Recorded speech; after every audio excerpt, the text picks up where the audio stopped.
Hi hello everyone, welcome to Suji's home cooking. இன்றைக்கி நம்ம Suji's home குக்கிங்கோட special item என்னென்னு பார்த்தீங்கன்னா, என்னோடய மோஸ்ட் ஃபேவரட் மஷ்ரூம் குழம்பு தான்.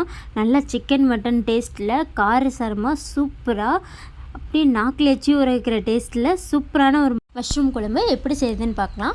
அண்ட் இந்த குழம்பு எப்படி செய்யுதுன்னு பார்க்குறதுக்கு முன்னாடி நம்ம சேனலில் நிறைய பேர் சப்ஸ்கிரைப் பண்ணாமலே பார்க்குறீங்க.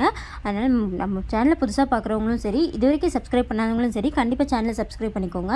அப்படியே பக்கத்தில் இருக்க பெல் ஐக்கானை கிளிக் பண்ணிட்டீங்கன்னா நான் போகிற எல்லா வீடியோ நோட்டிஃபிகேஷனும் உங்களுக்கு வரும். இப்போ இந்த டிஷ் எப்படி செய்யுதுன்னு பார்க்கலாம் வாங்க.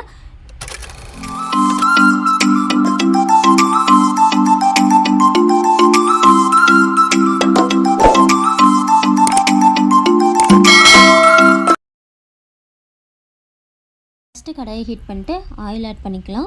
அது கூடவே 1 ஸ்பூன் சீரகம், 2 ஸ்பூன் மிளகு, 1 ஸ்பூன் சோம்பு, அண்ட் அது கூடவே பார்த்திங்கன்னா ஒரு பிரியாணி இலை,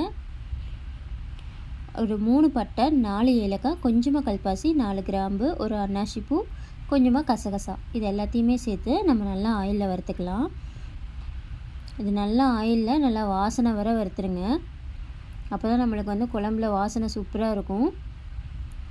அண்ட் இது அரைச்ச அந்த பச்சை வாசமும் தெரியாமல் இருக்கும். இப்போ இது கூடவே பார்த்திங்கன்னா ஒரு 4 பல் இஞ்சி போட்டுக்கிறேன். ஆனால் ஒரு 8 பல் பூண்டு போட்டுக்கிறேன். இப்போ இது ரெண்டையும் சேர்த்து நல்லா வாசனை வர இது கூடவே வறுத்துருங்க.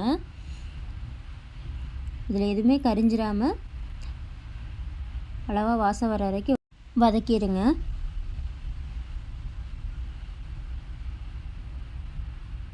இப்போ இது கூடவே ஒரு 15லேருந்து 20 பல் சின்ன வெங்காயம் எடுத்துருக்கேன். உங்களுக்கு எவ்வளோ குவான்டிட்டி தேவையோ அதுக்கேற்ற மாதிரி நீங்கள் எடுத்துக்கோங்க. இப்போ இந்த வெங்காயத்தை நல்லா வந்து ஒரு லைட் ப்ரௌன் கலரில் வர வரைக்கும் நம்ம வதக்கிடலாம். வெங்காயம் வந்து ரொம்ப கோல்டன் ப்ரௌன் கலர் ஆகணும் இல்லைங்க, ஓரளவுக்கு கலர் மாதிரி லைட்டாக கோல்டன் ரெட் கலர் வந்தால் போதும். இப்போ பாருங்கள், இந்த அளவுக்கு வதங்கினா போதும். இது கூடவே 1 கப் அளவு துருவன தேங்காய் போட்டு அதையும் நல்லா வாசனை வர வறுத்துக்கலாம்.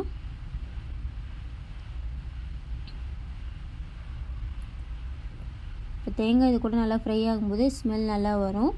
ஓரளவுக்கு செவந்து வந்தோடனே இது கூடவே நம்ம வந்து ஒரு 2 டேபிள் ஸ்பூன் அளவுக்கு மல்லித்தூள் ஆட் பண்ணிக்கலாம். இப்போ 2 டேபிள் ஸ்பூன் மல்லித்தூள் ஆட் பண்ணிட்டு இப்போ இதை நல்லா கலந்து விட்டுருங்க. இப்போ இது எல்லாத்தையும் கலந்து விட்டுட்டு இதை நல்லா கூல்டவுன் பண்ணிட்டு ஒரு பக்கம் மிக்ஸி ஜாரில் அரைச்சி நல்லா ஃபைன் பேஸ்ட்டாக தண்ணி ஊற்றி நம்ம நார்மலாக குழம்புக்குலாம் அரைப்போம் இல்லையா, அந்த மாதிரி அரைச்சி தனியாக வச்சுக்கலாம். இப்போ இன்னொரு பக்கம் பார்த்திங்கன்னா நெக்ஸ்ட்டு ஒரு கடாய் எடுத்துக்கலாம். அதில் நல்லா ஆயில் ஊற்றி ஹீட் பண்ணிட்டு இது கூட பார்த்திங்கன்னா ஒரு பட்டை, ஒரு கிராம்பு, கொஞ்சமாக சோம்பு இதெல்லாம் போட்டு நல்லா தாளிச்சிக்கலாம். இது கொஞ்சம் எண்ணெயில் பொரிஞ்சு வாசனை வரும்போது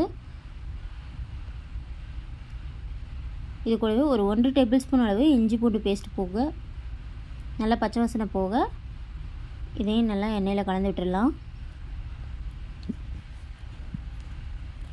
இது நல்லா எண்ணெயில் கலந்தோன்னு பச்சை ஸ்மெல்லாம் போனதுக்கப்புறம் ஒரு 2 பெரிய வெங்காயம், கொஞ்சமாக கருவேப்பிலை ஆட் பண்ணிக்கலாம்.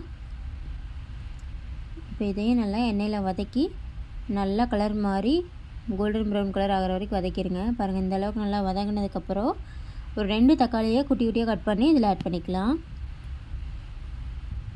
நீங்கள் வெங்காயம் தக்காளி எந்த அளவுக்கு நல்லா வதக்குறீங்களோ அந்த அளவுக்கு தான் குழம்பு டேஸ்ட்டு கொடுக்கும். அதனால் வெங்காயம் வதக்கும் போது நல்லா வதக்கிடுங்க. இப்போ பாருங்கள், நான் 2 தக்காளி சின்ன சின்னதாக கட் பண்ணி வச்சுருக்கேன்.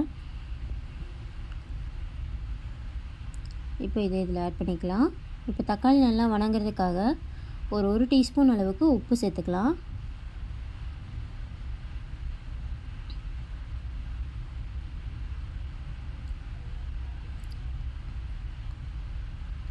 இப்போ இதையும் நல்லா வதக்கி விட்டுடலாம். நல்லா தக்காளி ஸ்மாஷ் ஆகி வரட்டும். இது கூட வந்து நம்ம வந்து ஒரு 2-3 மசாலா பொடி ஆட் பண்ணிக்கலாம்.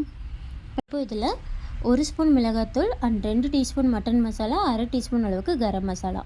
உங்கள்கிட்ட மட்டன் மசாலா இல்லை அப்படின்னா சிக்கன் மசாலாவில் 1 ஸ்பூனும், கறி மசால் பொடியில் 1 ஸ்பூனும் ஆட் பண்ணிக்கலாம். இது கூடவே நீங்கள் விருப்பப்பட்டால் கறி மசால் பொடி ஆட் பண்ணிக்கலாம், டேஸ்ட் சூப்பராக இருக்கும். ஆனால் நான் இன்றைக்கி காரம் ஜாஸ்தி சேர்த்துல, அதனால் வந்து கம்மியாகவே சேர்த்துக்கிறேன். இப்போ இது எல்லாத்தையும் சேர்த்து நல்லா எண்ணெயிலேயே வதக்கிடுங்க. இப்போ இந்த மசாலாவோட பச்சை வாசனை போகிற அளவுக்கு ஒரு 2 நிமிஷம் வதக்கிட்டு நம்ம கழுவி வச்சுருக்கோம் இல்லைங்களா மஷ்ரூம், நான் இன்றைக்கி வந்து அந்த பேக்கெட்டில் விற்கிற அந்த மொட்டை கலர் தாங்க வாங்கியிருக்கேன். அதை நல்லா ரெண்டாக கொஞ்சம் பெருசாக தான் கட் பண்ணி வச்சுருக்கேன். அதை இது கூட நல்லா ஆட் பண்ணிக்கலாம். மஷ்ரூம் நீங்கள் வந்து நல்லா கழுவிடணும். ஒரு 3லேருந்து 4 டைம் நல்லா வாஷ் பண்ணிடணும். ஏன்னா அதில் நிறைய மண் இருக்கும். இப்போ இதையும் சேர்த்து அந்த கிரேவியோடு நல்லா கலந்து விட்டுடலாம். இப்போ பாருங்கள், பார்க்குறக்கே கலர் சூப்பராக இருக்குது. இந்தளவுக்கு எல்லாம் நல்லா வதக்கி விட்டதுக்கப்புறம் நம்ம அரைச்சி வச்சுருக்கிற அந்த தேங்காய் விழுதை இதில் ஆட் பண்ணிக்கலாம்.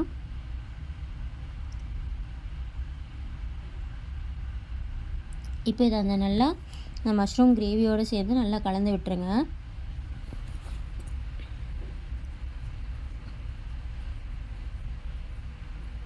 நல்லா கலந்து விட்டுட்டு மிக்ஸி ஜாரை கழுவி கொஞ்சமாக தேவையான அளவு தண்ணி ஊற்றிட்டு, உங்களுக்கு குழம்புக்கு எந்த குவான்டிட்டி அளவுக்கு தண்ணி வேணுமோ அந்த அளவுக்கு ஊற்றிக்கலாம். கெட்டியாக வேணும் அப்படின்னா கொஞ்சம் தண்ணி கம்மியாக ஆட் பண்ணிக்கலாம்.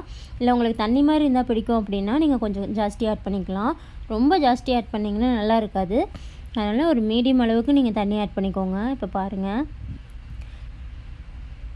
இப்போது உப்பு சரி பார்த்துட்டு தேவையான அளவு உப்பு போட்டுக்கோங்க. இப்போ அவ்வளோதாங்க. இப்போ இதை நல்லா மூடி போட்டு நல்லா கொதிக்க விட்டுட்டோம்னா மஷ்ரூம் குழம்பு ரெடி ஆயிரும். ஃபைனலாக இதில் வந்து கொஞ்சமாக ஒரு பிஞ்ச் அளவுக்கு நம்ம மஞ்சத்தூள் ஆட் பண்ணிவிட்டு அதையும் நல்லா கலந்து விட்டுட்டு இப்போ அவ்வளோதாங்க. இதை அப்படியே மூடி போட்டு நல்லா கொதிக்க விட்டுடலாம். ஒரு 15 நிமிஷம் நீங்கள் வந்து இதை நல்லா மூடி போட்டு ஹை ஃப்ளேமும் இல்லாமல் லோ ஃப்ளேமும் இல்லாமல் ஓரளவுக்கு மீடியம் ஃப்ளேம்லேயே வைங்க. நல்லா குழம்பு கொதித்து வந்து அந்த ஸ்மெல்லு நல்லா கமகமன்னு வரும். இப்போ நான் கொஞ்ச நேரம் நல்லா கொதிச்சிச்சு குழம்பு. இப்போ நான் ஓப்பன் பண்ணி பார்க்குறேன். இப்போ பாருங்கள்,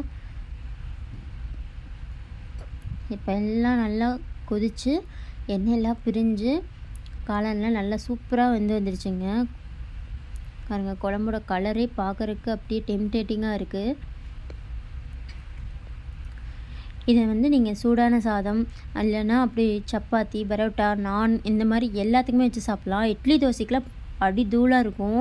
அப்படி ஒரு டேஸ்ட்டில் இருக்கும் இது. நீங்கள் இது எல்லாத்துக்குமே நீங்கள் ட்ரை பண்ணி பாருங்கள். இட்லி தோசை வச்சாலும் சரி, இல்லை சூடான சாதத்துக்காக இருந்தாலும் சரி, இல்லை சப்பாத்தி, நான் அந்த மாதிரி இருந்தாலும் சரி, இல்லை சப்போஸ் நீங்கள் ஏதாவது பரோட்டா அந்த மாதிரி வாங்கினீங்கனாலும் சரி, இந்த மாதிரி செஞ்சு சைடிஷ் வச்சு சாப்பிடுங்க. கண்டிப்பாக உங்களுக்கு ரொம்ப பிடிக்கும். அப்படி ஒரு டேஸ்ட்டு சூப்பராக இருக்கும். நீங்கள் சிக்கன், மட்டன் நல்லா சாப்பிடுவீங்க அப்படின்னா இந்த குழம்பும் நல்லா சாப்பிடுவீங்க. அந்த அளவுக்கு அதில் இருக்க அதே டேஸ்ட்டு இதில் இருக்கும். கண்டிப்பாக இதே மாதிரி நீங்களும் உங்கள் வீட்டில் ட்ரை பண்ணி பாருங்கள். இப்போ பாருங்கள், இப்போ அவ்வளோதான். இதை அப்படியே ஒரு பவுலுக்கு ட்ரான்ஸ்ஃபர் பண்ணிட்டு சூடான சாப்பாட்டில் அப்படியே பிணைஞ்சு சாப்பிடும்போது டேஸ்ட்டே அப்படியே வேறு லெவலில் இருந்துச்சு. அதே மாதிரி நீங்களும் உங்கள் வீட்டில் ட்ரை பண்ணி பார்த்துட்டு எப்படி இருந்துச்சுன்னு கமெண்ட் சொல்லுங்கள். இப்போ அவ்வளோதான். இதை நான் ஒரு பவுலுக்கு ட்ரான்ஸ்ஃபர் பண்ணிக்கிறேன். இங்கே பாருங்களேன். இப்போ ஃபைனலாக கொத்தமல்லி இலையை தூவி இந்த டிஷ்ஷை ஃபினிஷ் பண்ணிட்டு சூடாக சர்வ் பண்ண வேண்டியதான். சூப்பரான மஷ்ரூம் குழம்பு அருமையாக ரெடி ஆயிடுச்சு. எனக்கு பார்க்குறக்கே டெம்டேட்டிங்காக இருக்குது. உடனே சாப்பிடணும் போல் இருக்குது. நான் போய் இது சாப்பிட போகிறேன். இதே மாதிரி நீங்களும் சாப்பிடணும்னு ஆசைப்பட்டீங்கன்னா கண்டிப்பாக உங்கள் வீட்டில் இதை ட்ரை பண்ணி பாருங்கள். அண்ட் இந்த வீடியோவில் வர எல்லா ஸ்டெப்பையும் கரெக்டாக ஃபாலோ பண்ணி செஞ்சிங்கன்னா நீங்கள் நினைக்கிற மாதிரி டேஸ்ட்டு சூப்பராக உங்களுக்கு கிடைக்கும். நீங்களே வாரத்தில் 2 தடவை இந்த மாதிரி செய்வீங்க. லஞ்ச் பாக்ஸ்க்கெலாம் இந்த மாதிரி செஞ்சு கொடுத்தீங்கன்னா டிஃபன் பாக்ஸ் கண்டிப்பாக காலியாக தான் வரும். அவ்வளோ டேஸ்ட்டாக இருக்கும் இந்த குழம்பு. அந்த டேஸ்ட்டும் மனமும் சூப்பராக இருக்கும். அவ்வளோதாங்க. நல்ல ஸ்பைசியான யம்மியான மணமான காளான் குழம்பு அட்டகாசமாக ரெடி ஆயிடுச்சு. இந்த வீடியோ உங்களுக்கு பிடிச்சிருந்தா உங்கள் ஃப்ரெண்ட்ஸ் அண்ட் ஃபேமிலி கூட ஷேர் பண்ணுங்கள்.